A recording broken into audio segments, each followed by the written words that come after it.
Assalamualaikum warahmatullahi wabarakatuh. Selamat pagi dan salam sejahtera untuk kita seluruhnya. Oke, baik, perkenalkan nama saya Muhammad Juanda Tambunan. Saya dari kelas 10 MIA 1 ingin mempresentasikan tugas yang diberikan oleh Mem Ginting.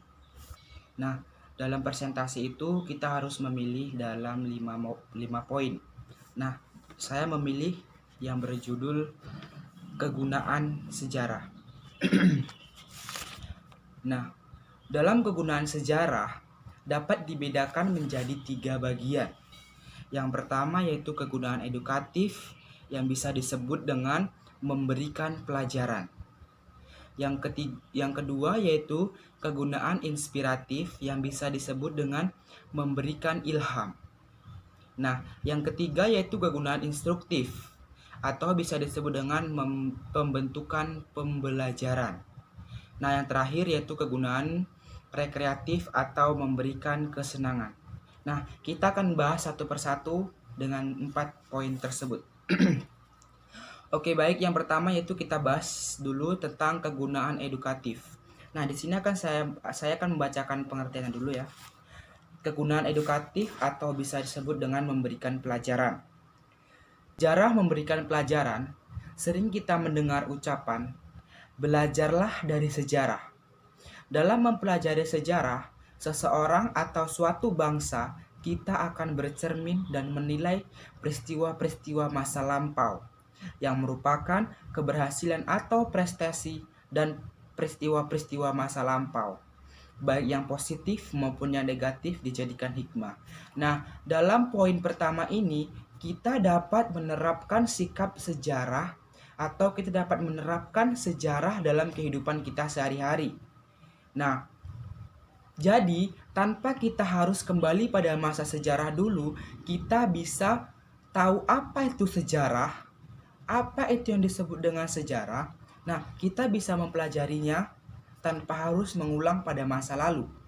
Nah, dalam poin tersebut kita sudah tahu bahwasanya kita pernah mendengar ucapan belajarlah dari sejarah. Nah, bahwasannya sejarah ini menjadi suatu patokan kita untuk bisa maju pada masa yang akan datang. Nah, dari pelajaran ini katanya belajarlah dari sejarah. Nah, yang disebut dengan belajarlah dari sejarah ini dapat mempersatukan atau memperkukuhkan suatu bangsa. Nah, kita akan bercermin dan menilai peristiwa-peristiwa pada masa lampau. Nah, kita dapat menilai pada masa lampau itu peristiwa-peristiwa yang sangat mengejamkan, bukan? Nah, jadi kita pasti penasaran nih, apa sih yang terjadi pada masa lalu, pada 200 tahun yang lalu, atau bahkan pada 500 tahun yang lalu. Nah, tanpa kita harus mengulang, karena waktu tidak bisa diulang kembali. Nah, kita pasti penasaran nih, bertanya-tanya besar, apa sih yang terjadi pada masa lalu, pada masa yang lalu dulu. Nah, kita bisa mempelajari sejarah ini, kita terapkan dalam kehidupan sehari-hari kita. Nah, tanpa kita harus mengulang pada masa lalu, kita sudah tahu bahwasanya oh, ini berarti dulu yang terjadi pada masa lalu, ini berarti yang terjadi pada masa lalu. Nah, itu yang disebut dengan kegunaan edukatif atau memberikan pelajaran. Jadikanlah peristiwa 200 tahun yang lalu itu sebagai pelajaran di masa sekarang. Jadikanlah suatu positif dan negatif tahun lalu menjadi pelajaran pada masa sekarang. Semoga pada sekarang ini tidak lagi terulang yang namanya peristiwa yang sudah lalu. Oke, next yang berikutnya yaitu tentang kegunaan inspiratif atau memberikan ilham. Nah, di sini saya akan membacakannya pengertiannya dulu ya. Inspiratif berarti memberikan ilham atau semangat yang berkaitan dengan pelajaran sejarah tentang semangat nasionalisme dan patriotisme. Dapat juga dikatakan sejarah berfungsi untuk menumbuhkan semangat nasionalisme, cinta bangsa dan tanah air. Nah, dalam poin yang kedua ini dia bertujuan untuk mendukung pada kegunaan edukatif tadi. Dia mendukung atau menyemangati kegunaan edukatif. Dan dia juga akan menumbuhkan semangat yaitu nasionalisme dan patriotisme. Dia menumbuhkan semangat yang cinta tanah air. Jadi warga negara Indonesia harus cinta tanah air. Karena apa? Pahlawan-pahlawan kita yang sudah berjuang pada masa 75 tahun yang lalu atau bahkan 200 tahun yang lalu, 100 tahun yang lalu, dia berjuang, dia rela bertumpah darah tanpa harus dibayar. Dia tidak apa dibilang ya? Dia tidak meminta imbalan. Nah, oke, next kita lanjut yang nomor 3, yaitu tentang kegunaan instruktif atau yang bisa disebut dengan memberikan pengajaran. Nah, dari dengan kegunaan instruksi ini kita baca dulu pengertiannya ya. Kegunaan instruktif adalah sejarah dapat digunakan sebagai bahan pengajaran sehingga terkait erat dengan dunia pendidikan formal.